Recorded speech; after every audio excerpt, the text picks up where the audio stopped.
Çin işgali altındaki Doğu Türkistan'da bir araştırmacı daha tutuklandı. Uygur bölgesinde Sosyal Bilimler Akademisi Tarih Araştırmaları Enstitü görevlisi Asgar Yunus'un geçtiğimiz hafta Çin polisleri tarafından tutuklanarak ceza kampına götürüldüğü bildirildi.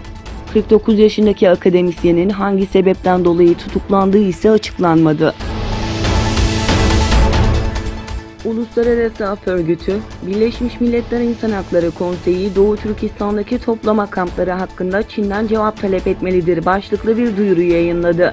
6 Kasım'da BM İnsan Hakları Konseyi'nin oturumunda Çin'in Doğu Türkistan'daki toplama kamplarına dair açıklama yapması gerektiğini belirten Uluslararası Af Örgütü, kamplarda 1 milyonu aşkın insanın tutulduğunu belirtti.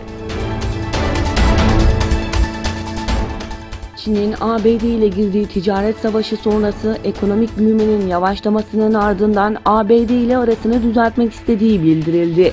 Çin Ticaret Bakan Yardımcısı Wang Bing'in cumartesi günü yaptığı açıklamada, Çin'in ABD ile ticaret konularını karşılıklı saygılı görüşmeler yoluyla çözmeye istekli olduğunu söyledi. Yardımcı Bakan'ın gazetecilere verdiği demeçte, Çin'in ticareti Amerika ile eşit bir şekilde karşı karşıya kalmaya hazır olduğunu söyledi. Avrupa Birliği, İngiltere, Almanya ve Fransa yaptıkları ortak açıklamada ABD'nin İran'a tekrar yaptırım uygulama kararından derin üzüntü duyduklarını açıkladı. Açıklamada ABD'nin İran'a tekrar yaptırım uygulama kararından derin üzüntü duyuyoruz ifadesine yer verildi.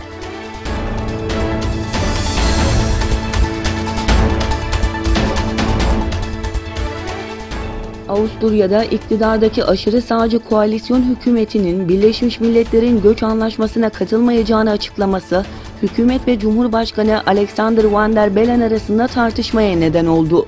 Van der Bellen, anlaşmanın imzalanmamasının ülkenin uluslararası imajını zedeleyeceğini ifade etti.